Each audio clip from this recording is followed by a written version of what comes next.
Bismillahirrahmanirrahim. Assalamualaikum warahmatullahi wabarakatuh. Waalaikumsalam warahmatullahi wabarakatuh. Alhamdulillahirabbil alamin. Wassalatu wassalamu ala asyrafil anbiya wal mursalin sayyidina wa maulana Muhammadin wa ala alihi wa sahbihi ajmain. Amma ba'du. Jamaah yang mulia, alhamdulillah wa syukru lillah atas nikmat Allah, karunia-Nya, hidayahnya, maunahnya pada malam hari ini. Kendati sempat turunkan hujan rintik-rintik, alhamdulillah kita tetap semangat, tetap hadir di majelis ini meskipun masih bertungguan juga kawan-kawan yang lain, insyaallah. Semoga semua usaha kita, upaya kita, langkah kaki kita menuju majelis ini menjadi saksi kita atas kebaikan kita, niat kita untuk sama-sama belajar, mengupgrade ilmu kita, meningkatkan kualitas iman dan takwa kita kepada Allah Subhanahu wa taala.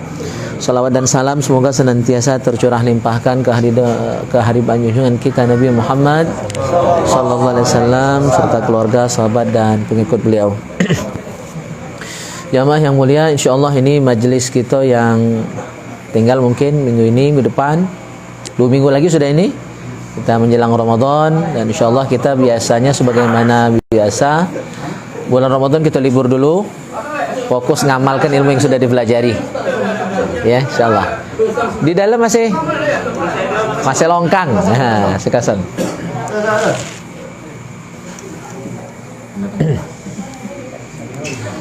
Baik jamaah yang mulia, kita awali majelis kita dengan membaca suratul Fatihah, terkhusus untuk pengarang kitab Syarhus Sudur Imam Jalaluddin As-Suyuti dan kitab Marakil Ubudiyah karya Syekh Nawawi Al-Banten, dan semua ulama kita, semua guru-guru kita, masyayikh kita, semoga kitab yang disusun ini menjadi amal soleh bagi penyusunnya, pengarangnya, dan kita mendapatkan berkah manfaat dari ilmu yang kita pelajari ini, dan semoga kita dimudahkan belajarnya, memahaminya, dan mengamalkannya dalam kehidupan kita sehari-hari.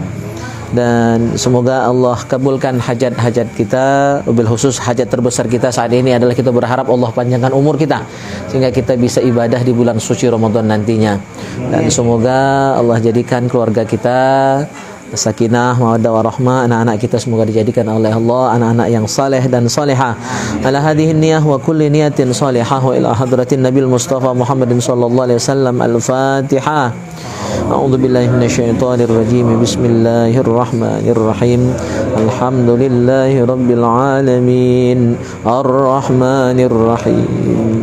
Maliki yaumiddin. Iyyaka na'budu wa iyyaka nasta'in. Ihdinas siratal mustaqim. Siratal ladzina an'amta 'alaihim ghairil maghdubi 'alaihim waladdallin. Amin. Malam ini malam 13 Sya'ban. Ya, besok berarti 14, malam Jumat malam 15, ya. Udah kita bahas malam Ahad kemarin di Masjid Nurul Ikhwan bahwa malam 15 itu kita kenal dengan malam nisfu Sya'ban, termasuk salah satu dari malam hari raya dalam Islam. Ya, malam hari raya itu banyak, Idul Fitri, Idul Adha, Nuzul Quran, Isra wal Mi'raj, nisfu Sya'ban, termasuk juga Maulid Nabi sallallahu alaihi wasallam. Nah, itu malam-malam mulia.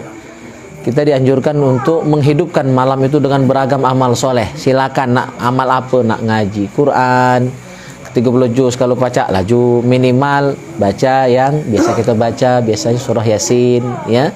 Silakan, yang penting beramal malam hari itu. Nak sholat sunnah berbanyak, silakan. Tapi tidak ada sholat sunnah nisfu Sya'ban.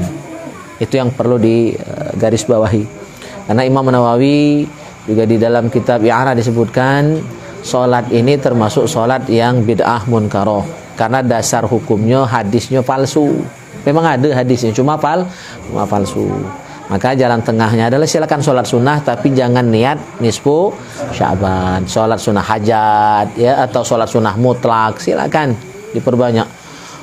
Para ulama dulu ada sampai ribuan rakaat, 1000 rakaat di solat malam itu, tapi tidak atas nama nisfu Sya'ban. Itu yang salah. Bukan tidak boleh sholat sunnah malam itu, ya, harap dibedakan, ya. Jadi sholat sunnah diperbanyak silakan, tapi tidak niat nisfu Sya'ban. Tapi kalau ada yang melaksanakan, silakan, itu keyakinan mereka. Nah, biasanya ini mengikuti fatwa dari Syekh Abdul Qadir Al-Jilani dalam kitab Al-Ghunyahnya. Nah, jadi memang ini ada beda pendapat. Nah, cuma untuk masalah fikih kita lebih merujuk kepada Imam Nawawi. Dan Imam Nawawi ini termasuk oncak ulama dalam mazhab Syafi'i. Ketika terjadi khilafiyah, perbedaan pendapat di kalangan ulama, ya, maka Imam Nawawi itu pendapatnya yang dipilih. Tanpa kita bermaksud mencela, mencaci maki ulama yang beda pendapat dari beliau. Lebih aman ikut beliau karena memang beliau itu adalah juru bicaranya ulama dalam mazhab Syafi'i. Sampai-sampai kalau ada perbedaan pendapat antara sekian banyak ulama, maka yang diambil pendapat Imam Nawawi. Ya, gitu. Dan juga ini majelis ini malam hari ini alhamdulillah ini gabungan Mardotillah, Al-Maghfirah, Jamanul Ikhwan juga ya. Nah, ini kita manfaatkan momen-momen berkumpul seperti ini untuk saling memaafkan. Di samping menjelang Ramadan, juga menjelang nisfu Sya'ban. Dalam hadis disebutkan Allah mengampuni dosa seluruh kaum mukmin pada malam nisfu Sya'ban, kecuali yang tak terampuni yang musyrik, yang musyahin. Musyrik, ya, musyrik itu yang menyekutukan Allah. Tahulah. Musyahin yang bermusuhan, yang tak seteguran, yang tak salaan. Ya, maka clearkanlah urusan-urusan yang masih tak lemak dalam hati, tak seteguran, itu tidak boleh lagi. Termasuk qati'ur rahim yang memutuskan silaturahim, tidak diampuni pada malam itu. Maka bukan salah sebenarnya, tapi kurang pas saja kalau kita selama ini berpikiran bahwa maaf-maafan itu setelah lebaran ya biasanya. Setelah Idul Fitri, lebaran kita maaf-maafan. Tidak salah juga tidak. Tapi sebenarnya sebelum lebaran, sebelum Idul Fitri, sebelum nisfu Sya'ban kita sudah maafkan. Karena Allah mengampuni kita tergantung kita sudah selesai atau tidak urusan dengan sesama makhluk. Itu di malam nisfu Sya'ban. Dan nisfu Sya'ban itu setengah bulan sebelum Ramadan. Berarti sebelum Ramadan harus tuntas. Kalau baca sebelum Ramadan, sebelum nisfu Sya'ban. Ya. Nah, yang lebaran itu nambah kalau selama puasa tadi mungkin ada yang salah lagi kan, minta maaf lagi. Jadi jangan nak nunggu lebarannya, maaf-maafan itu dari sekarang. Ya. Nah, siapa lagi yang tidak diampuni? Yang berzina, yang minum khamar. Ya, jadi yang tidak diampuni itu satu, yang musyrik. Dua, yang musyahin, bermusuhan. Iri dengki, sikut kiri kanan, ya. Itu tidak dapat ampunan dia. Terus yang qati'ur rahim, memutuskan silaturahim. Siapa lagi? Yang zaniah, yang berzina, ya, baik laki ataupun perempuan. Termasuk mudminul khamrin, yang masih mengonsumsi minuman keras atau narkoba. Jadi ini ajang kita ketemu ini baik di ruahan juga, itu manfaatkan untuk saling memaafkan. Jadi sedekah ruah itu bukan cuma untuk berdoa ya kepada Allah agar leluhur kita yang sudah meninggal diampuni Allah dosanya, bukan hanya itu. Untuk kita yang hidup jauh lebih penting. Clearkan urusan-urusan yang belum selesai antara kita, saling halalkan, saling maafkan ya satu sama lain. Baik, kita bahas kitab Syarhus Sudur dulu. Kalau minggu lalu kan kitab dulu ya, kitab Syirrul Asrar ya tentang puasa. Minggu ini kita bahas tentang kematian dulu. Biasanya di ujung kita pangkalkan dulu. Wa akhraj ad-Dailami wal Khatib fi ar-Ruwat an Malik wa Abu Nu'aim wa Ibnu Abdul Barr fi at-Tamhid an Ali bin Abi Thalib karramallahu wajhah.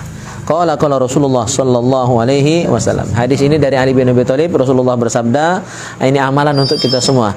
Man qala kulla yaum mi'ata marrah. Membaca ini 100 kali. Ini amalannya. Oh, pakai ya, sound ya. Iya, memang agak suara tuh agak chill malam ini. Habis. Barang siapa membaca amalan ini 100 kali setiap hari. Ya, apa amalannya? La ilaha illallah al-malikul hakul mubin. Pendek ya. La ilaha illallah al-malikul hakul mubin. Kalau disambung la ilaha illallahul malikul hakul mubin. Amalan ini terkenal kalau di Sumsel, amalan Kiai Merogan, amalan Kiai Dulamat. Jadi kita punya silsilah ke beliau. Ya. Jadi amalan ini adalah amalan kiai-kiai kita yang sangat dihormati, dihargai di Sumsel, yaitu Kiai Merogan. Kiai Merogan itu panggilannya karena beliau itu masjidnya itu di Sungai Warogan ya. Nama asli Kiai Abdul Hamid bin Mahmud. Ya. Juga amalan ini diamalkan oleh murid beliau yang merupakan kakek dari guru kita. Saya murid Kiai Balian, anak Kiai Sulaiman, anak dari Kiai Abdurrahman. Kiai Abdurrahman nama aliasnya Kiai Delamat. Ya, Abdurrahman jadi Delamat. Sama macam orang kita lah. Ya, Abdul jadi Dul kan begitu. Ye kami, ya, buyut kami namanya Drohim. Saya yakin itu bahasa daerahnya. Sebenarnya asli mungkin Ibrahim. Cuma kan orang dulu galak manggil tuh dengan cepangan. Ibrahim jadi Drohim. Ya gitu. Abdul jadi Dul. Ya kan? Nah, Sayyidah jadi Siti. Ya, Siti itu bukan bahasa Arab. Ya sebenarnya. Nah, itu. Jadi kita punya sanad ya amalan ini, dan guru-guru kita, leluhur kita juga mengamalkan amalan ini. La ilaha illallahul malikul hakul mubin. Memang kalau Kiai Merogan dan Kiai Delamat itu ditambahi Muhammadur Rasulullah shadiqul wa'dil amin. Nah, kalau yang amalan yang asli yang dari Nabi yang ini ya, la ilaha illallahul malikul hakul mubin. Setiap hari kita amalkan 100 kali. Ya, boleh nak pakai versi ini atau yang sudah diamalkan ditambahi oleh Kiai Merogan tadi. La ilaha illallahul malikul haqqul mubin Muhammadur Rasulullah shadiqul wa'dil amin. 100 kali. Fadilahnya apa dia fadilahnya? Kana lahu amanan minal faqri. Allah akan amankan dia dari kefakiran. Fakir ini ya bisa fakir harta, bisa fakir ilmu, bisa fakir iman, bisa fakir amal soleh. Jadi fakir itu luas. Kalau fakir harta masih pajak berasan, masih pajak minjam, ya kan? Cuma kalau fakir ilmu, nah inilah dalam rangka kita. Para ulama pun sebenarnya dalam setiap susunan kitabnya selalu merasa al-fakir. Jadi kalau kita sering mendengar ulama nyebut dirinya al-fakir, al-hakir, itu bentuk ketawaduan mereka. Meskipun sudah banyak ilmunya, sudah luas ilmunya, banyak karyanya, tetap menyebut dirinya al-fakir. Itu bentuk ketawaduan. Orang yang fakir, biasanya ulama sufi yang sering menyebut dirinya al-fakir. Kalau ulama yang lain biasanya akan bangga mencantumkan titel profesor, doktor, kiai haji ya. Itu. Tapi kalau ulama sufi biasanya tidak pakai titel, tapi al-fakir. Al-fakir, al-hakir, yang miskin, fakir itu miskin. Ya, al-hakir itu yang hina. Jadi itu mereka tidak mau membanggakan dirinya, bahkan merasa lebih pantas nyebut dirinya al-fakir, al-hakir. Ya, jadi fakir itu banyak macamnya. Fakir ilmu, fakir harta, fakir iman. Kata iman berarti kan fakir amal soleh. Nah ini yang paling bahaya. Fakir harta masih penting. Ya, paling saro baik, saro makan, saro hidup, ya kan? Fakir ilmu tak baca ibadat. Fakir amal, ya fakir amal soleh, fakir iman, ya. Nah, itu tidak akan ada penggerak. Yang menggerakkan kita bisa hadir ke sini, bisa makmurkan masjid, bisa ibadat nanti di bulan Ramadan dan sebagainya, itu karena ada iman. Jadi iman itulah penggerak, iman itulah ruh. Badan ini tak bergerak ke masjid kalau kati ruh. Ya, ruh penggerak untuk beramal soleh itu iman. Ya, jadi iman itu manifestasinya nanti baru jadi amal soleh. Amal soleh itulah Islam. Jadi dia saling terkait. Ada ilmu, ada iman, ada amal soleh. Nah, insyaallah ya dengan kita ngamalkan ini kita akan Allah jauhkan dari kefakiran tadi. Wabil khusus kefakiran ilmu, iman dan amal soleh. Wa unsan fi wahsyatil qabri, dan akan menemaninya ya di dalam sepinya kubur kaki. Kubur itu dewe gelap, tak ada rewang, maka rewang kita, teman kita di kubur kaki adalah amal soleh, di antara zikir-zikir yang kita baca selama kita hidup. Ya, jadi ini peneman kita di kubur kaki. Wa futihat lahu abwabul jannah, dan Allah akan bukakan untuk dia segala pintu surga. Ya, ini amalannya. La ilaha illallahul malikul haqqul mubin. La ilaha illallahul malikul haqqul mubin. La ilaha illallahul malikul haqqul mubin. Kalau ada ditambah Muhammadur Rasulullah shadiqul wa'dil amin. Baik, hadis kedua kita baca. idza mata al-alim sawwarallahu ilmahu fi qabrihi. Apabila orang alim, ulama meninggal dunia. Dan ulama kita sekarang satu demi satu dipanggil. Dan cara Allah mengangkat ilmu bukan ilmunya yang diambil, tapi yang bawa ilmu, yang punya ilmu itu yang dipanggil oleh Allah. Jadi ilmu itu beserta orangnya diangkat. Maka kita harus punya ikhtiar ya, supaya ulama kita terus ada penggantinya. Maka anak-anak kita, cucu-cucu kita diupayakan belajar agama, masuk pondok. Dan kita miris juga sebenarnya, yang masuk pondok itu biasanya kita berpikiran yang masuk pondok itu biasanya siapa? Yang tak masuk ke tempat lain, ya, lasisi terus terang. Maka ada kawan yang ngomong kita pondok ini bagaikan bengkel. Motor rusak, mobil kecelakaan, masuk ke bengkel. Tapi sekolah-sekolah terbaik, sekolah-sekolah unggulan itu bagaikan showroom. Masuk bagus, keluar juga bagus. Walaupun disitulah nilai jihadnya kita di pondok. Ya, racok seluruh ya. Nah, tapi mayoritas sebenarnya yang masuk ke pondok itu setelah tidak masuk di tempat lain. Padahal pelajaran pondok lebih berat daripada pondok tempat lain. Kita umum ada. Ya, agama juga, terus pengantarnya bahasa Arab, bahasa Inggris juga harus ngapal, ya, banyak itu pelajarannya, bebannya. Sementara kalau yang masuk itu IQ-nya di bawah normal atau normal saja, tidak akan termakan pelajaran itu. Nah, maka ke depan ya, kita demi mengkader penerus ulama kita yang makin hari makin sedikit. Kalaupun ada, tak akan selevel dengan ulama sebelum-sebelumnya, sangat jauh ya. Kalau ulama dulu mayoritas mereka hafal Quran, nah ahli tafsir, nah ahli hadis, nah ahli fikih, itu mayoritas hafal Quran. Kalau sekarang ahli tafsir sekalipun belum tentu hafal Quran. Bayangkan, beda tidak kualitasnya, beda ya. Nah, jadi kalau baca yang masuk ke pondok itu yang memang betul-betul siap untuk ngapal Quran, siap ngapal hadis, berarti yang memang IQ-nya di atas rata-rata. Jangan kita, ini pinter masuk negeri, seumum, ini kurang pinter masuk pondok. Biasanya kadang seperti itu. Sedikit sekali. Makanya beberapa pondok menyeleksi, seperti di Gontor, seleksi yang pinter yang diterima. Kita Tanjung masuk galuh. Cuma itulah jadinya puncak bengkel. Ya, alhamdulillah dia berhasil, dia kita. Ya, gitu.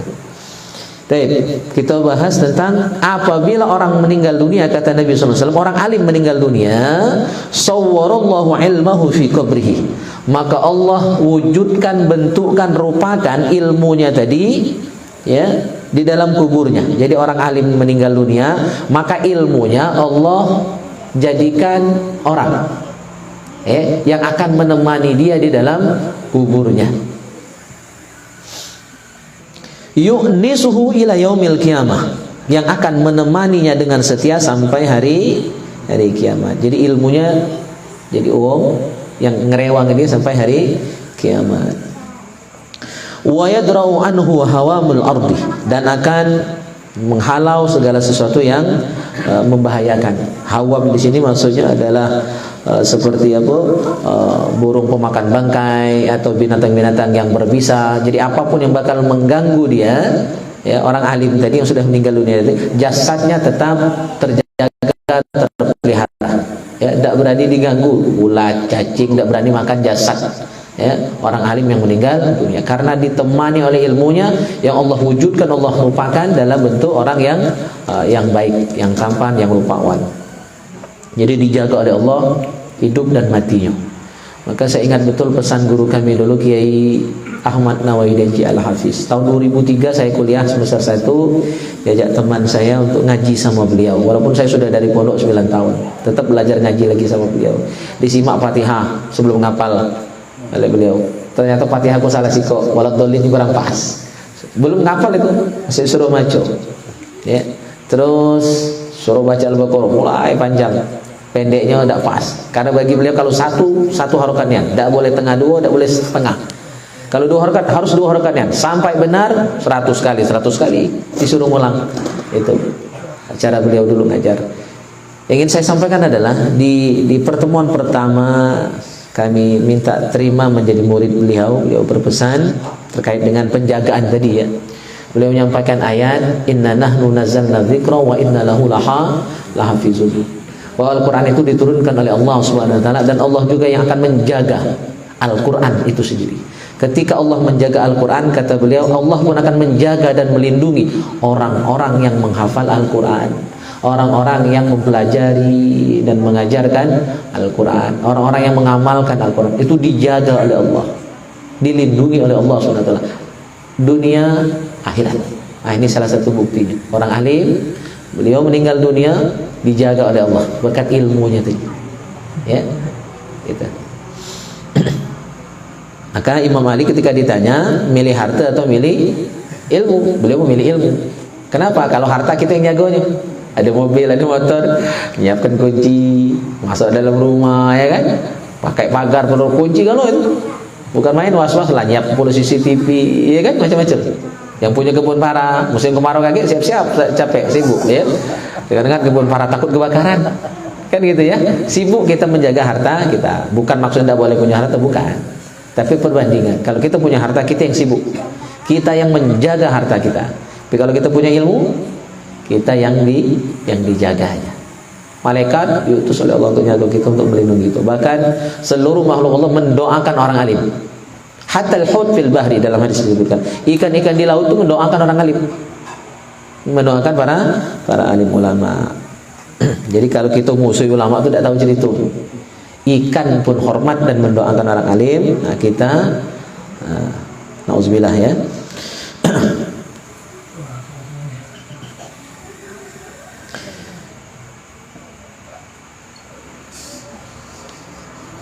An Ubay ibn Ka'ab qala awhallahu azza wa jalla ila Musa alaihi salam. Dari Ubay bin Ka'ab, sahabat Nabi yang hafal Quran juga, Allah memberi wahyu kepada Nabi Musa alaihi salam. Ta'allam al-khair wa'allimhun nas. Pesan Allah kepada Nabi Musa, belajar kebaikan, ya. Belajarlah kebaikan dan ajarkanlah ilmu tentang kebaikan tadi kepada semua orang. Jadi Nabi Musa pun diperintah untuk belajar. Belajarlah kebaikan. Kalau lah baca, lah tahu, lah paham, ajarkan. Jadi tidak boleh ilmu cuma untuk diri dewek. Jangan masuk surga dewean. Udah ya ajak-ajak. Kayak dari sisi ajak-ajak sanak keluarga, semua yang kita kenal, makanya kita berajaan di majlis. Karena surga itu luas, seluas langit dan bumi. Ya tak lemak kalau di surga yang luas itu kita cuma dewean masuk surga. Ayah kita Nabi Adam alaihi salam, ayah jasmani kita pun tidak nyaman di surga. Maka Allah ciptakan ibunda kita Siti Hawa. Ya, maka jangan cekap, ya, jangan egois, cekap dia. Jangan egois, ya, kita berajaan. Ya, sebisa mungkin kita ajak teman keluarga kita, sanak saudara kita untuk sama-sama masuk surga Allah Subhanahu wa taala. Caranya apa? Kita belajar dan kita ajarkan lagi yang sudah kita pelajari. Fa inni munawwirun li muallimil ilm wa muta'allimihi kuburuhum. Kata Allah Subhanahu wa taala, firman Allah kepada Nabi Musa ini, karena aku, kata Allah, akan menerangi, munawwir, akan menerangi li muallimil ilm, untuk orang yang mengajarkan ilmu, wa muta'allimihi, dan yang mempelajarinya. Berarti guru murid itu sama dalam pandangan Allah Subhanahu wa taala. Ya, guru murid yang ikhlas sama-sama belajar itu syarikani. Kata Allah, kata hadis Nabi, guru dan murid, ya, jamaah dan ustadznya itu sama dengan syarikani, dua orang yang bekerja sama, bersekutu dalam kebaikan. Jadi sama baik. Ya. Nah, di akhirat kage, di kubur kage orang yang berilmu dan yang mempelajari ilmu akan diberi cahaya oleh Allah Subhanahu wa taala, kuburnya, hatta la yastawhishu limakanihim, sehingga ya, tempatnya tidak terasa sempit tapi terasa nyaman, ya, bagi orang yang belajar dan mengajarkan ilmu tadi.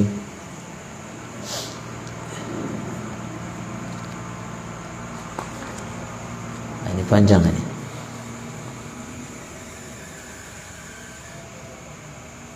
Kami yang singkat baik. Qala Rasulullah sallallahu alaihi wasallam, "I'laman ya Aba Kahil annahu man kaffa adahu anin nas." Nah, barang siapa menahan dirinya untuk tidak menyakiti orang lain. Nah, ini agak berat juga. tidak nyakiti dengan perbuatan kita, dengan lisan kita. Zaman ini tambah banyak nih peluang untuk nyakiti orang itu tambah banyak, dengan status kita, dengan WA kita, ya, status Facebook itu kan banyak nyakiti orang tuh, nyinggung, ya kan. Maka hati-hati, peluang untuk dosa zaman ini berat, banyak. Ya. Allah, ya. Maka orang yang mampu menahan dirinya untuk tidak menyakiti orang, kana haqqan Allah, maka sudah menjadi hak bagi Allah, ya, ayyakuffa anhu adal kubur, untuk tidak menyiksanya juga di dalam kubur. Jadi syarat untuk selamat di kubur kaki, jangan galak nyakiti orang lain, siapapun, apalagi yang wajib dihormati ini kan, orang tua, mertua, guru-guru kita, ya, mamang itu kan walaupun dia muda, statusnya tua itu, maka tetap wajib dihormati, ya. Kakak, ayu, adik juga sama baik. Pokoknya jangan pernah nyakiti makhluk Allah. Ini yang berat, sangat berat. Kecuali wongnya dewek merasa tersakiti, kan ada juga yang model itu apa nih, playing victim istilah sekarang ini, dia yang buat gara-gara tapi dia yang merasa tersakiti, terzolimi. Itu lain cerita, salah dewek, ya. Ini murni memang kita yang nyakiti dia. Itu yang tidak boleh. Ada juga orang yang mempolitisir kan, merasa terzolimi biar dia apa, dikasihani sehingga dia naik makom, kena dia itu kan. Ada orang yang jualannya seperti itu, ya. Itu tidak boleh itu. Memanipulasi. Bersyukur meninggalnya peristiwa Utsman bin Affan itu. Atau kita ambil secara umum, ada orang baik-baik meninggal, kita senang, ya. Itu tanda tidak bagus, ya. Apa kata beliau? Illa tabi'ad dajjal, itu tanda pengikut dajjal. Dajjal itu anak kandungnya iblis, ya. Maka orang yang paling jahat adalah orang yang senang dengan meninggalnya orang baik. Ke dalam hadis disebut, kalau ada orang alim meninggal dunia, ada ulama meninggal dunia, kita tak sedih, itu ciri munafik. Itu ciri munafik. Bahkan termasuk sebenarnya kita wajib sedih siapapun yang meninggal dunia, orang baik ataupun orang tak baik. Kalau ada orang yang tidak baik meninggal dunia, kita sedih ngapa? Berarti dia, ya, misalnya ada orang tempoh hari yang meninggal dalam keadaan murtad, ada yang meladas kan, ada yang senang kan. Siapa yang senang dengan orang meninggal tidak dalam keadaan beriman? Itu iblis, ya. Kalau kita memang orang baik, seharusnya sedih dengan meninggalnya siapapun. Orang baik kita lebih sedih lagi, berarti akan berkurang orangnya. Orang jahat pun kita sedih, berarti kita belum sempat menyelamatkannya, belum sempat berdakwah kepada dia, belum sempat ngajak dia berubah jadi orang baik, keburu wafat. Berarti perjuangan kita belum berhasil. Di situ sedihnya kita. Dan makin banyak orang yang belum bertaubat meninggal dunia, dalam maksiat dia meninggal dunia, berarti kemana tempatnya itu? Neraka. Dan orang mukmin, orang baik-baik, tidak mungkin senang kalau ada orang masuk neraka, ya. Siapa yang paling senang kalau ada yang masuk neraka? Iblis. Karena tugas iblis ngajak kita sebanyak-banyaknya masuk neraka. Kalau tugas para nabi dan pewaris para nabi, para ulama, ngajak orang sebanyak-banyaknya masuk surga. Maka hati-hati dengan buat status, karena ini zaman medsos. Saya perhatikan, karena saya wajib terjun juga rasanya Pak, ya, di dunia medsos itu. Kalau tidak kita warnai, akhirnya yang jahat kalau di medsos itu. Maka saya termasuk yang intens dan aktif. Maka saya perhatikan, ketika ada orang kafir meninggal dunia, bersyukur. Pecahnya bagus saja dia status dia, bersyukur atas orang kafir meninggal. Seharusnya sedih kan? Karena berarti kita belum bisa menyelamatkan dia. Padahal tugas para nabi dakwah itu ngajak gawe baik, mencegah gawe tak benar. Ya, berarti ngajak orang sebanyak-banyak yang tadi saya bilang di awal masuk surganya Allah, menyelamatkan orang sebanyak-banyaknya. Ya, jangan sampai masuk neraka. Makanya Nabi itu nanti paling sibuk di akhirat. Paling sibuk dia. Seluruh umat Nabi asa terjenguk lagi disiksa malaikat itu sampai ngimbang-ngimbang nak nyiksa umat Nabi Muhammad. Ngapa? Kalau ketahuan pasti ditolong oleh Nabi. Itu tugas Nabi, sehingga tidak satu pun tersisa umat Nabi di neraka itu. Sampai-sampai malaikat ngomong, ya Muhammad, pecahin tak galak sikok pun yang tinggal umatmu di neraka. Benar kata Nabi, semuanya akan aku selamatkan. Ya, maka kita wajib sedih, ya, ketika ada orang baik meninggal dunia, dan kita juga sedih kalau ada yang tak baik yang meninggal dunia. Ya, karena kita berarti belum pacak berbuat apa-apa untuk menyelamatkan dirinya, untuk tolong dirinya. Tapi jamaah yang mulia, sudah khatam gitu bab ini, ya. Insyaallah. Ada yang nak ditakon?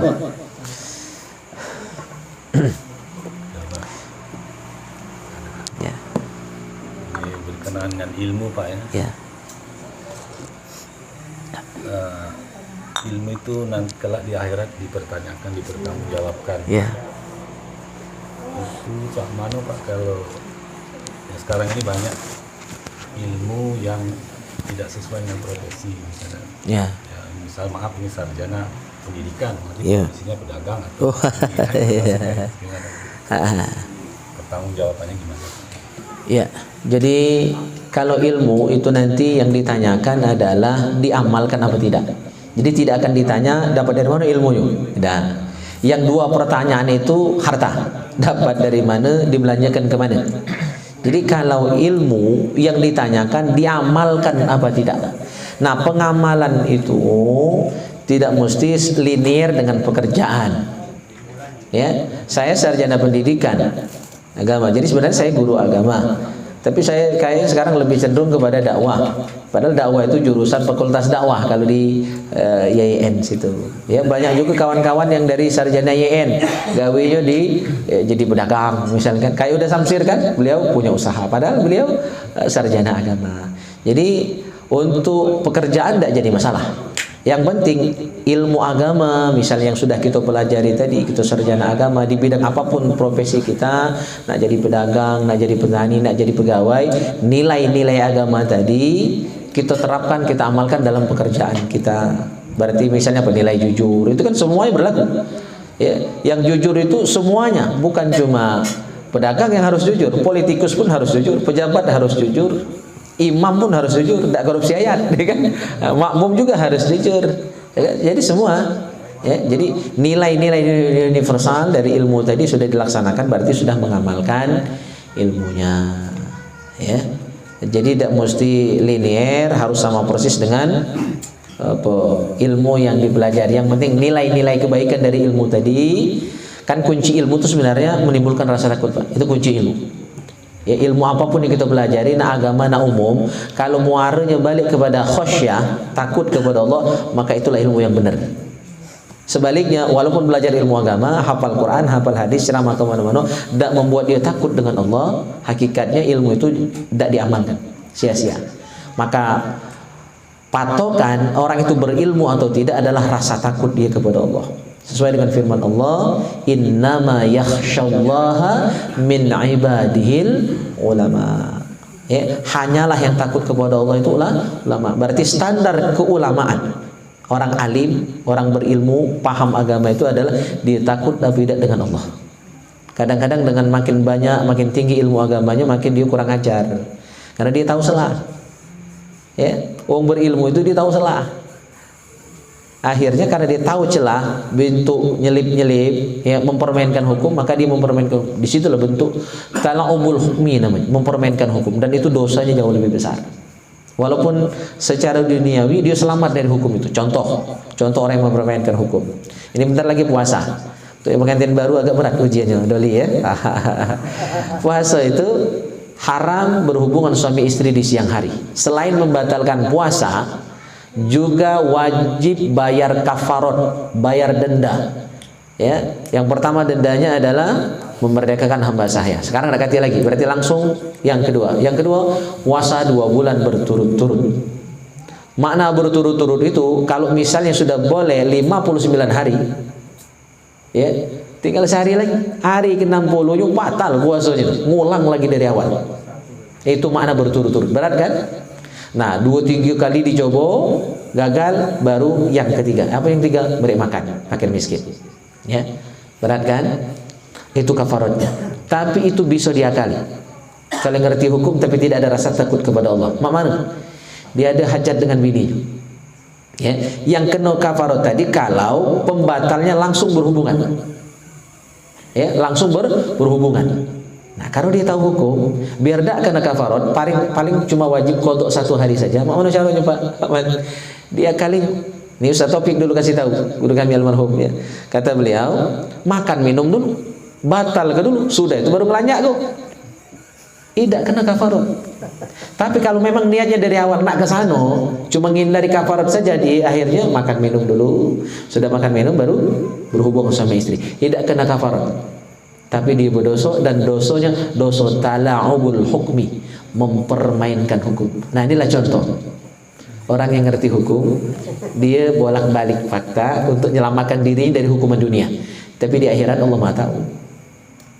Ya, dia tahu hukum, main-main dengan itu, ngakali hukum. Nah disinilah butuh khosyah, adanya rasa takut kepada Allah Subhanahu Wa Taala. Ya. Jadi insya Allah dengan mengamalkan nilai-nilai ilmu tadi, jadi tidak mesti harus sesuai pekerjaan, ya. Nah, diamalkan, kita jadi orang baik lah intinya ya. Orang baik itu orang yang tidak neko-neko, lurus baik hidupnya, tidak milu lagu ya. Nah, itu orang baik, insya Allah nulu masuk surga. Ada lagi? Ada dulu. Ya Pak. Silakan. Itu Ustaz Somad yang jawab nanti, Ustaz Somad. Kawinya tapi. Ini masalah uang hajatan atau uang ini mengundang, menunjuk terundangan dengan uang kan, terundangan uang. Jadi dia ini itu tidak ada ngajak itu. Jadi tertolong dia terundang sama tolong kan. Jadi aku tidak undangnya. Kalau hukumnya kita makan boleh tidak? Oh ya, makan di undangan yang tak diundang. Ya, kondangan tak diundang, ngeruahan tak diundang. Kita ngundang tapi tidak diundangnya gitu. Atau bersuruh ngundang. Oh, tukang undang tak diundang ya? Ya berarti intinya tak diundang makan ya? Ya, kalau memang murni tidak diundang, maka hukum makan di undangan itu haram. Kecuali ketika kita datang, kita ditawarkan. Memang kita tidak diundang misalnya, tapi waktu kita mendekat, kita diundang, diajak. Pak, silakan. Berarti itu sudah undangan. Ya, sudah undangan. Kadang-kadang saya lewat kan ke dusun ngajar ke Ujung Tanjung kan lewat dusun. Hari Minggu saya ngajar kan, Sabtu Minggu saya ngajar, kadang lewat undangan. Dia hampir ke tuh. Cuma karena saya nak cepat ngajar, tidak mampir, bukan tidak galak sebenarnya kan. Dia hampir kan, itu sudah halal kok, sudah halal. Atau waktu kita masuk tadi kita langsung makan misalnya, tapi kita jenguk ridho tuan rumahnya, halal. Ya, yang jelas haram itu memang tak diundang. Waktu kita makan rai tuan rumah kenali gitu, si Adi tak undang, kamu dia datang rengar-rengut rai dia. Apalagi kita tadi mau kantong asoy kan. Madai lau ya. Nah, itu yang jelas-jelas haram. Jelas-jelas haram. Kalau kita tadi diminta untuk mengundang, ya, itu mungkin silap cakap baik, lupa mengatakan. Yang jelas kalau kita disuruh untuk mengundang, pasti kita juga sudah diundang. Cuma mungkin tidak tersebut atau kitanya yang tak terdengar cakapnya itu, ya. Jadi kita berhusnuzon saja, insya Allah diundang pula berarti. Nah, insya Allah. Atau tanya kan lain kali, aku diundang apa tidak? Yang jelas haram kalau memang kita tidak diundang. Haram hukum. Nah, ya Pak Ahmad. Bagaimana guru menyikapi perbedaan pendapat antara imam? Apa kita harus berpegang teguh satu imam atau kita ambil enaknya aja yang gampang? Gimana guru? Ya, imam mazhab maksudnya ya. Jadi 4 mazhab itu sebenarnya adalah sudah hasil seleksi ribuan tahun, ya. Dari sejak zaman Nabi ke sekarang, akhirnya dari ribuan mazhab sebenarnya, banyak mazhab. Mazhab itu kan guru. Nah, cuma banyak guru ini yang muridnya tidak melanjutkan perjuangan gurunya, tidak nuliskan kitab, tidak mengajarkan kitab yang diajarkan oleh gurunya. Akhirnya hilang mazhab itu dengan sendirinya.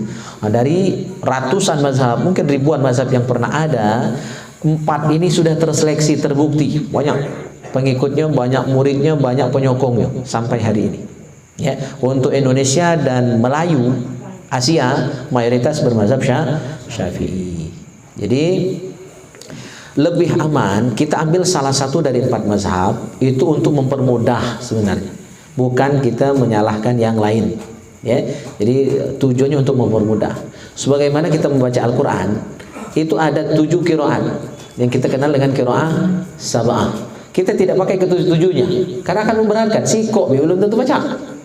Qiraat yang dipakai kaum muslimin sedunia adalah qiraat Imam Asim, Imam Hafaz dari 7 qiraat. Ya, yang ini pun kita belum tentu pas panjang pendeknya, tajwidnya. Ya, ada yang ikro 4 tahun masih ikro, kan gitu. Jadi justru kita mengambil satu mazhab qiraat dari 7 mazhab qiraat untuk mempermudah diri kita, bukan mempersulit. Nah, itu juga mazhab fikih. Ada 4 mazhab fikih. Ini bukan 4 ini semuanya, tapi yang sudah terbukti. Ya, kalau salah sudah dikritisi ratusan ulama, kan sudah berjalan ribuan tahun mazhab ini. Ya, 4 ini yang sudah terbukti. Ya, silakan pilih salah satunya yang paling seret, yang paling kita senangi. Nah, karena kita guru kita rata-rata bermazhab Syafi'i, kita otomatis saja ikut guru, ikut orang-orang tua kita. Ya, nah, itu tujuannya untuk lebih mempermudah. Ya, nah, kalaupun nak belajar mazhab yang 4 itu tugas guru untuk menjadi pembanding. Kita tetap mengamalkan Syafi'i, tapi kita juga belajar mazhab lain supaya kalau ada yang berbeda dari kita, kita maklumi. Jadi bukan tujuannya dipakai kaki aku maghrib Syafi'i, sholat isya Maliki, subuh juga kaki mazhab Hambali. Aku pun tak sanggup sholat cari itu. Memberatkan kan? Memberatkan dan membingungkan. Jadi dalam kondisi normal kita pilih salah satu mazhab saja dalam keseharian kita. Nah, 4 mazhab tadi boleh kita pindah-pindah dalam kondisi yang tidak normal, sulit untuk dilaksanakan. Misalnya tadi saya bahas di Masjid Syuhada tentang pembatal wudhu. Ya. Dalam kondisi normal, mazhab Syafi'i membatalkan wudhu sentuhan laki perempuan, laki bini pun batal wudhu. Dalam kondisi normal. Tapi waktu kita haji, waktu umroh, jutaan manusia berkumpul di sana. Kalau nak ngotot dengan mazhab Syafi'i repot gitu. Dengan wudhu, tempat wudhunya jauh di Masjidil Haram itu. Masuk di basement, ya kan? Keluar lagi, ya, nggak bubar salat, ya kan? Jadi tidak terkejut. Maka dalam kondisi itu kita pindah mazhab. Ya, meyakini mazhab yang ada di sana yaitu mazhab Hambali yang tidak membatalkan wudhu sentuhan laki perempuan walaupun bukan mahram. Ya, walaupun bukan mahram, walaupun sentuhan kulit secara langsung. Itu contohnya. Jadi kita bukan ambil yang enaknya saja, tetapi memilih pendapat lain tadi ketika darurat, berat untuk melaksanakan pendapat yang selama ini kita yakini. Atau zaman sudah berbeda. Ya, misalnya tentang zakat fitrah gitu nanti. Ini kan selalu terjadi perdebatan tiap tahun. Boleh tak zakat pakai duit? Ya kan? Dari 4 mazhab yang membolehkan zakat pakai uang hanya mazhab Hanafi. 3-nya tidak. Mazhab Syafi'i harus makanan pokok. Kalau kita orang Indonesia makan pokoknya kita beras, maka zakatnya hanya sah kalau pakai beras. Maka kiai-kiai itu tidak galak zakat selain dengan beras.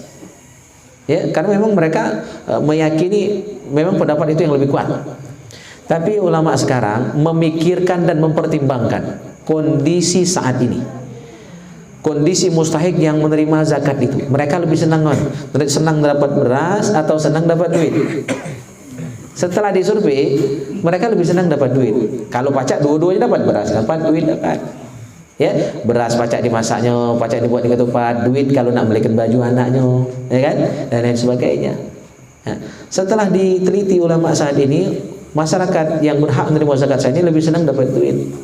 Nah, maka berarti ya pertimbangan untuk membolehkan zakat menggunakan uang, ya ini bisa diamalkan dengan mengikuti mazhab Hanafi. Boleh tak cara itu? Boleh. Salatnya milik Syafi'i, zakatnya milik Hanafi, boleh. Ya, yang tak boleh itu dalam satu amalan. Misalnya salat, kita racok Fatihahnya cara Maliki, ya kan? Kaki rukuknya cara Syafi'i misalnya. Dalam satu ibadah kita racokkan, kita ambil pendapat yang berbeda dari berbagai mazhab, kita rangkum sendiri, ya, kita buat sendiri. Nah, itu yang sholatnya mungkin model tidak menurut mazhab manapun itu. Racikan kita sendiri. Nah, itu yang jadi keliru. Tapi kalau sholatnya Syafi'i, terus dalam masalah zakat, ya kita kayaknya lebih nyaman, lebih simple, dan jamaah yang menerima zakat kita misalnya lebih senang kalau pakai duit, ya daripada pakai beras, maka kita saat itu berarti bayar zakat cara mazhab Hanafi. Boleh, karena itu 2 ibadah yang berbeda. 2 ibadah yang berbeda. Tapi niatkan ketika kita bayar zakat pakai duit, berarti kita mengikuti mazhab Hanafi yang membolehkannya. Tapi kalau kita masih ngotot mazhab Syafi'i tapi bayar pakai duit, tak sah, itu bertentangan keyakinan kita dengan pengamalan. Nah, itu yang dilarang. Jadi selama ibadahnya berbeda, boleh. Atau dalam kondisi darurat, boleh. Ya gitu. Jadi yang salah itulah namanya talfik. Talfik hukumnya haram, diterangkan oleh Said Bakri Syatuk dalam kitab I'anatul Talibin jilid 1.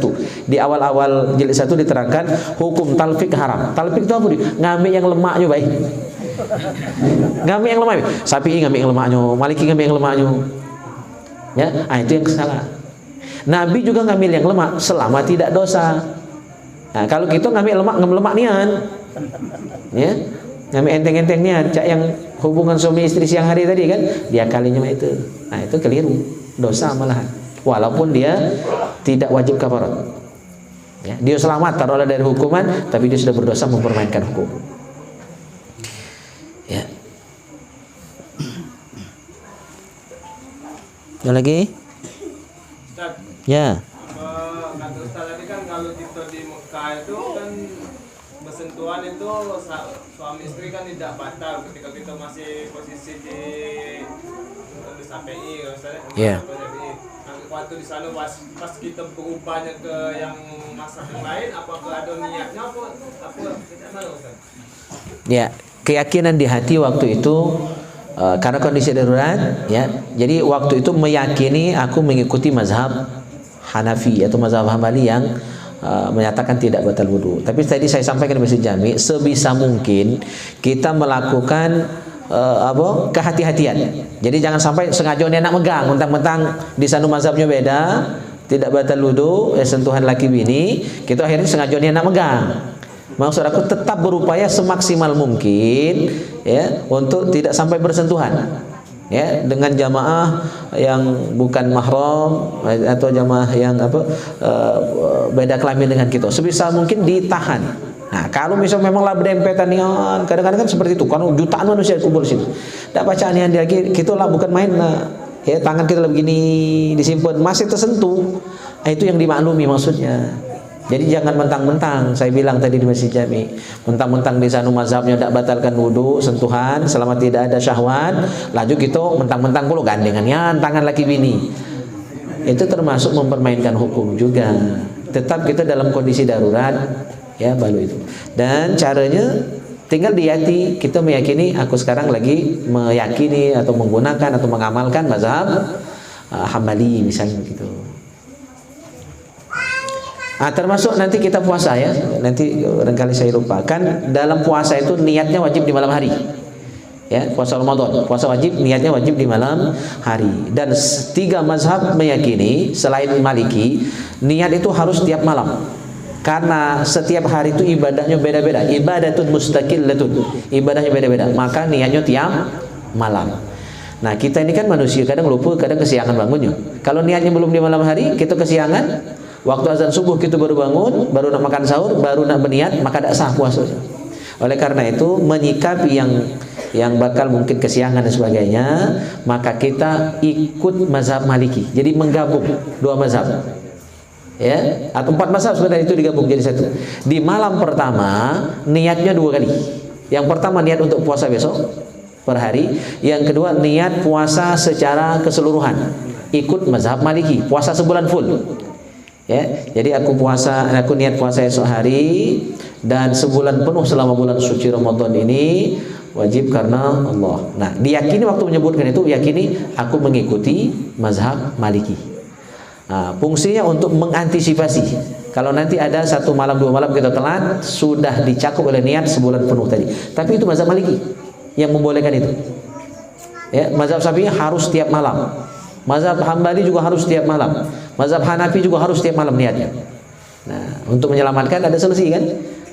Nah, niatnya puasa full di malam pertama dan seterusnya. Kalau sama Maliki sekali itulah niat. Ya, malam kedua tidak perlu berniat lagi, sudah disebut dari awal. Karena dia 1 Ramadan itu walaupun 30 hari atau 29 hari, dia satu kesatuan. Gitu. Kalau mazhab lain mikirnya ini, kayak gitu sholat kan? Sholat qobliyah, niatnya lain. Sholat wajib, niatnya lain. Boleh tidak baca sekaligus aku sholat qobliyah sekaligus sholat Isya sekaligus ba'diyahnya misalnya. 3 niat langsung sekaligus. Itu tidak bisa dalam mazhab lain. Ya, nah, itu perbedaan. Kita hormati walaupun tak masuk di akal kita. Itu yang berbeda pendapat ulama, bukan kita. Kalau perbedaan pendapat para ulama, mereka punya dasar semua. Walaupun kita belum nyambung, ya, kita yang belum nyambung dengan nalar itu. Nah, jadi caranya nanti waktu malam pertama, ya, Ramadan niatnya 2 kali. Niat per malam dan niat sekaligus. Puasa full 1 bulan penuh. Mengikuti mazhab Maliki.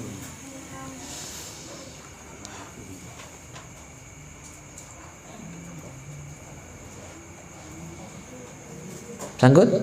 Ada pertanyaan? Waduh. Lagi lekat pertanyaannya. Satu lagi Pak. Iya, boleh.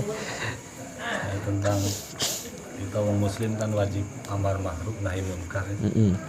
Itu sesuai kapasitas kita Pak. Mamano minimal maksimal kita berupaya Pak. Oh iya. Jadi amar ma'ruf nahi munkar tentu sesuai kemampuan, sesuai kapasitas, benar, sesuai kompetensi kita. Mungkin hadis yang pas untuk menjawab itu adalah hadis yang sangat terkenal, marra'a minkum munkaran falyughayyirhu biyadihi. Hadis itu tentang amar ma'ruf. Ya. Jadi kalau kita punya kekuasaan, maka amar ma'ruf dengan kekuasaan. Biyadihi itu tangan itu kan simbol dari kekuasaan. Maka Pak RT, kalau mantan RT tidak lagi berarti kan. Pak RT itu punya kekuasaan. Ya, Pak RW sampai presiden. Ketua masjid itu punya kekuasaan untuk ngatur masjidnya udah ya. Jadi nak diatur mak manu masjidnya, nak diterang ke lampunya, nak digelap ke lampunya, nak dibusuk, nak diwangi, itu kewenangan pengurus masjid, ketua masjid. Ya, gitu.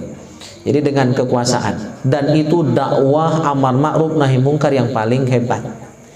Maka saya sering sampaikan kemarin ceramah Isra, sebelumnya juga Maulud, karena itu masa-masa Pilkades waktu itu kan saya sampaikan, jadi pemimpin itu luar biasa bagus, itu menjadi peluang untuk masuk surga.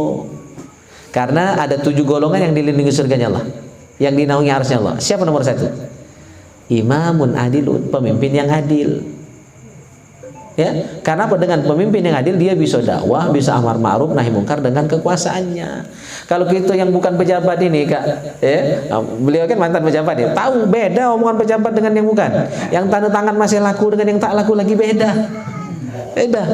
Ya, kalau bupati yang nunjuk, nurut yang ditunjuk tadi, bantuku, lantak kau jirang, apa kau, ini kan itu, tidak dengar dia. Jadi dakwah dengan kekuasaan itu sebenarnya dakwah yang paling bagus, paling luas jangkauannya. Ya, maka silakan jadi pemimpin kalau niatnya untuk amar ma'ruf nahi munkar, untuk dakwah. Karena pemimpin yang adil, catatnya adil. Dia pemimpin yang baik, sidik, amanah, tabligh, fatona. Sifat Nabi yang 4 itu diamalkan. Itu pesan guru kami selalu. Kayak kalian, termasuk Pak Askolani ketika nak nyalon kemarin datang ke rumah guru kami, kayak kalian ditekankan pakai 4 itu. Tapi berat 4 itu Kiai. Dikurangi Kiai cuma 2. Kalau kau ngamalkan 2 ini kata Kiai, kau pacak 2 periode. Tapi kalau tidak lama gini 1 periode Kiai, sumpah Kiai. Sidik sama amanah baik. Mana sidik? Ada di sini sidik? Ya. Sidik sama amanah. Sakit gigi. Hai, sarona amanah mana sakit gigi. 2 itu di amanahkan oleh Kiai. Kalau setiap pemimpin dari 4 sifat Nabi 2 ini saja diamalkan, insya Allah pemimpin yang baik, pemimpin yang adil, nulu masuk surga dari Kiai. Nah, itu dahsyatnya dakwah dengan kekuasaan. Ya, yang bos ngajak anak buahnya, yang punya toko, kan, anak-anak buahnya, anak kampanye, ya, itu semuanya. Yang kedua, kalau tidak sanggup dengan kekuasaan, karena memang tidak punya kekuasaan, tapi kan kekuasaan kita tuh minimal. Kalau kita kepala rumah tangga, kan berarti kita penguasa di rumah kita. Anak bini itu yang wajib kita dakwahi amar ma'ruf nahi munkar. Maka kalau tidak sanggup dengan kekuasaan, ya fabi lisani, ya, rubah kemungkaran, amar ma'ruf nahi munkar kita dengan lisan, dengan ngomong. Ya, kalau dengan kekuasaan itu kan tidak perlu ngomong, nunjuk baik. Ada perintah baik. Nah, kalau kita tidak punya kekuasaan, ngomong. Ya, nah ngomong inilah yang kata Nabi balighu anni walau ayah. Ngomong itu sampaikan dakwah itu walaupun cuma 1 ayat, berarti sesuai kemampuan makna 1 ayat itu. Kalau kita cuma tahu 1 ayat yang dibahas, jangan 2 melebeng lebih dari kemampuan, kaget salah. Ya, kalau tahunya satu, ngomongnya 10, berlebihan. Kaget pasti nganar tuh cakapnya. Ya, lah di luar kemampuan yang dia miliki, di luar ilmunya sudah. Kalau cuma paham fikih, bahas fikih baik.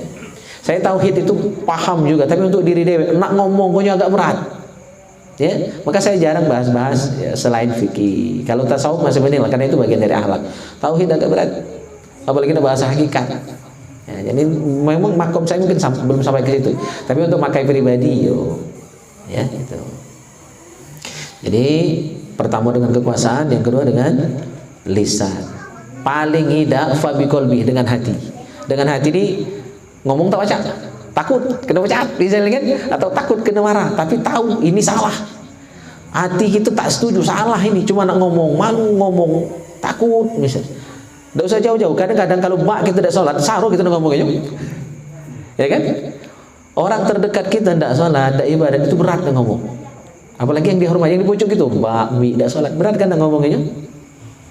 Ya. Minimal kita kemungkaran tadi dibenci dalam hati. Aduh niat nak ngomong, cuma lagi ngumpulkan keberanian. Nah itu paling tidak. Inilah yang selemah-lemah iman. Jangan sampai tidak kati sama sekali terhadap kemungkaran itu, ada rasa benci dekati. Atau tidak ada rasa senang orang melakukan kebaikan. Nah itu salah. Nah, tinggal kita di level mana. Berarti sesuai kemampuan. Kalau kita baru sanggup amar ma'ruf nahi mungkar di lingkungan keluarga, ya mulai dari keluarga dulu. Karena pesan Nabi, ibda binafsik thumma biman ta'ul. Mulailah dari diri kita sendiri, kemudian yang menjadi tanggung jawab kita. Nah, kalau kita tanggung jawab kita keluarga, ya berarti anak bini, cucung, dulur kan. Terus setelah pacak gala baru tetangga, terus melebar. Ya. Nah, itu sesuai kemampuan. Kalau kita di kantor, kawan-kawan di kantor, maka saya masih di Al-Amir dulu. Kata masih itu berarti tidak lagi sekarang ya. Sudah sebulan saya tidak lagi di Al-Amir, mundurkan diri, mengurangi amanah. Karena banyak amanah nanti tidak bisa dijaga. Senang dulu kawan-kawan itu ada yang dia punya mobil, ngajak kawannya dari kantor masing-masing sholat. Ya, untuk sama-sama ditahan nyopiri, ngajak kawan, diajak, dia dakwahnya. Jadi berapa orang yang diajak semobil itu sholat di Al-Amir semua, maka pahalanya banyak balik yang ngajak tadi. Nah, itu sudah dakwah. Itu sudah dakwah. Ya. Itu. Jadi sesuai kemampuan masing-masing lah.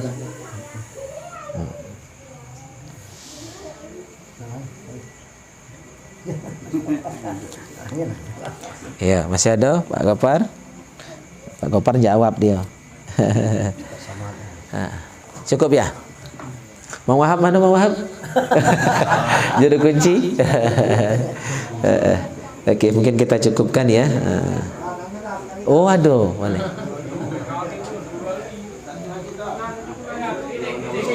Sidik ya?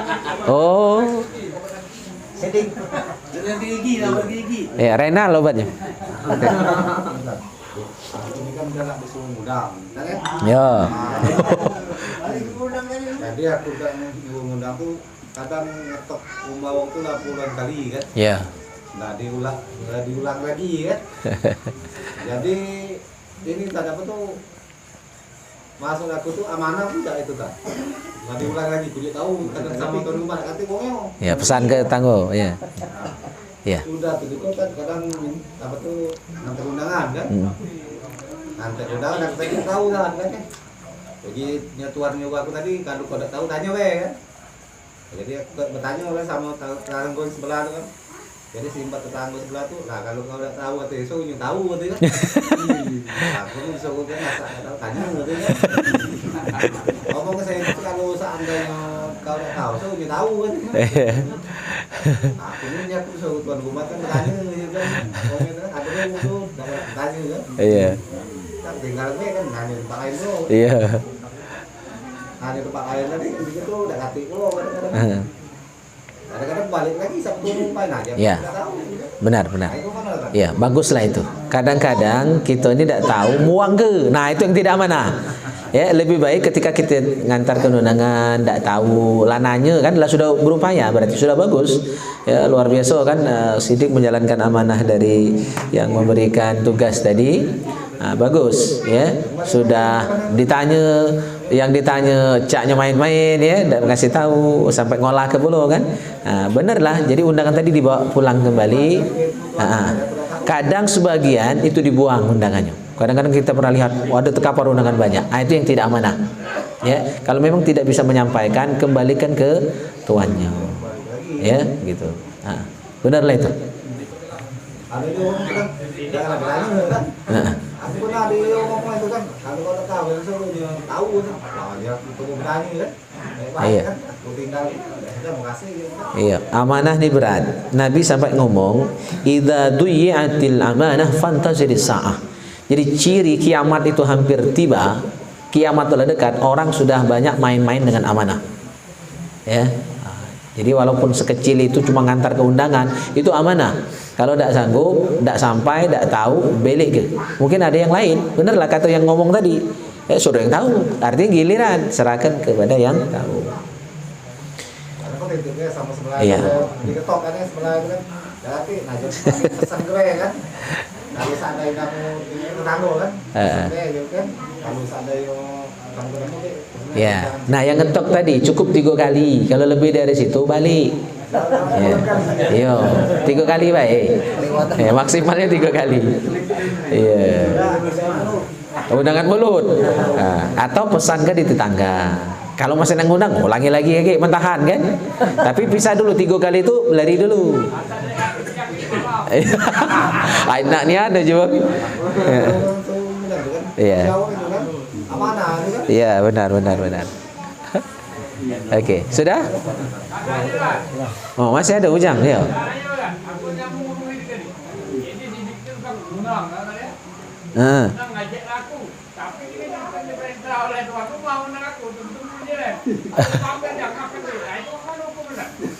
Oh iya. Iya.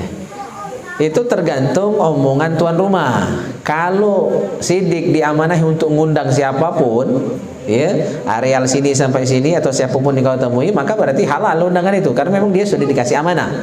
Ya, jadi dia perpanjangan tangan dari tuan rumah yang punya undangan. Maka halal. Ya, bubulah makan kaki kalau datang sana. Halalnya. Iya, tidak apa-apa. Karena dia amanah tukang undang. Iya. Iya. Iya, benar.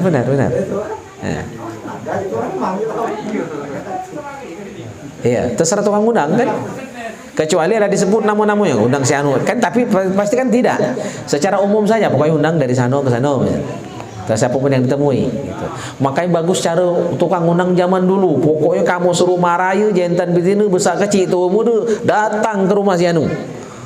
Umum undangannya kan, maka siapapun yang datang halal. Kalau aku itu yang undang. Nah, apa itu? Kamu tuh undang kan? Sama sekali lah. Nah, ya. Tuan rumah aja tahu kan? Mana pindah serentak kan? Iya. Oke. Masih? Habis. Mang Wahab lang habis ke? Dah baca kita bantah sesepuh. Tutup sudah ya. Dalu hari itu. Ya, kasihan yang balik jauh. Baik jamaah yang mulia, kita cukupkan majelis kita malam hari ini. Rencana bawa 2 kitab tadi, cuma karena banyak pertanyaan kita bahas 1 kitab saja. Baiklah, kita bacakan Al-Fatihah khusus dan doa atas nama keluarga besar dari Ustaz Ibnu Hajar yang nama-nama yang tertulis di sini. Kita bacakan surat Al-Fatihah secara khusus. Ala hadhihi niyah wa kulli niyatin salihah wa ila hadratin Nabil Mustafa Muhammadin sallallahu alaihi wasallam wa ala alihi wa sahbihi wa azwajihi wa dhurriyyatihi wa ahli baitihi ajma'in. Wa nakhussu khususan ila Ja'far bin M. Rashid, As-Sana binti M. Rahman, Haji Ismail bin Abdul Rahman, Ratna Dewi binti Ja'far, Mukhlis Saputra bin Mainir bin Abdullah, M. Ibshi Fatani bin Ibnu Hajar, Siti Aisyah binti Nasran, Maliha binti Aliyatin, Abdul Rahman bin M. Tahir, Azina binti Abdul Rahim, Nilawati binti Yusra, Usman Fansin. Syai'ul lahumul Fatihah. A'udzu billahi minasyaitonir rajim. Bismillahirrahmanirrahim. Alhamdulillahi rabbil alamin. Arrahmanir rahim. مالك يوم الدين إياك نعبد وإياك نستعين اهدنا الصراط المستقيم صراط الذين أنعمت عليهم غير المغضوب عليهم ولا الضالين آمين. بسم الله الرحمن الرحيم الحمد لله رب العالمين حمد الحامدين حمد الشاكرين حمدا يوافي نعمه ويكافئ مزيدا يا ربنا لك الحمد كما ينبغي لجلال وجهك الكريم وعظيم سلطانك اللهم صل وسلم على سيدنا محمد وعلى آل سيدنا محمد اللهم أثبنا على قراءتنا هذه ثوابا جزيلا وأجرا عظيما وتقبلها منا بمنك وإحسانك قبولا حسنا مباركا جميلا اللهم اجعل الثواب ما قرأناه وبركة ما تلوناه وصليناه على نبيك محمد صلى الله عليه وسلم وما هللناه هدية ورحمة منك نازلة نقدمها ونهديها إلى حضرة النبي المصطفى محمد صلى الله عليه وسلم ثم إلى أرواح آبائه وإخوانه من الأنبياء والمرسلين وإلى ملائكة الله المقربين والكروبين وإلى سادتنا أبي بكر وعمر وعثمان وعلي وإلى بقية الصحابة والقرابة والتابعين وتابعين تابعين لهم بإحسان إلى يوم الدين ثم إلى أرواح أهل المألى والشبيكة والبكيع وأموات المسلمين من أمة محمد أجمعين اللهم اجعل ثوابا مثل ثواب ذلك مع مزيد برك وإحسانك جريا بالقبول والامتنان والخيرات الحسن إلى أرواح النازلين بفناء كرمك الرجين إلى رحمتك ونخص خصوصا إلى الأرواح المذكورة أوصل اللهم ثواب ذلك إليهم واجعله نورا بين يديهم وتعطف اللهم برحمتك عليهم وارحمهم بالقرآن العظيم رحمة واسعة واغفر لهم مغفرة جامعة يا مالك الدنيا والآخرة يا الله يا الله يا أرحم الراحمين اللهم اغفر لهم وارحمهم وعافهم واعف عنهم وأكرم نزولهم ووسع مدخلهم واغسلهم بالماء والثلج والبرد ونقهم من الخطايا كما ينقى الثوب الأبيض من الدنس وأبدلهم دارا خيرا من دارهم وأهلا خيرا من أهلهم وزوجا خيرا من زوجهم وأدخلهم الجنة وأعزهم من عذاب القبر وفتنته ومن عذاب النار اللهم اجعل ثواب مثل ثواب ذلك في صحائفنا وصحائف والدينا والسادة الحاضرين ووالديهم عم الجميع بالرحمة والرضوان وأدخلهم في فسيح الجنان يا حنان يا منان يا بديع السماوات والأرض يا ذا الجلال والإكرام اللهم بارك لنا في شعبان وبلغنا رمضان اللهم بارك لنا في شعبان وبلغنا رمضان اللهم بارك لنا في شعبان وبلغنا رمضان ربنا آتنا في الدنيا حسنة وفي الآخرة حسنة وقنا عذاب النار صلى الله على خير خلقه محمد وعلى آله وصحبه أجمعين والحمد لله رب العالمين تقبل الله منكم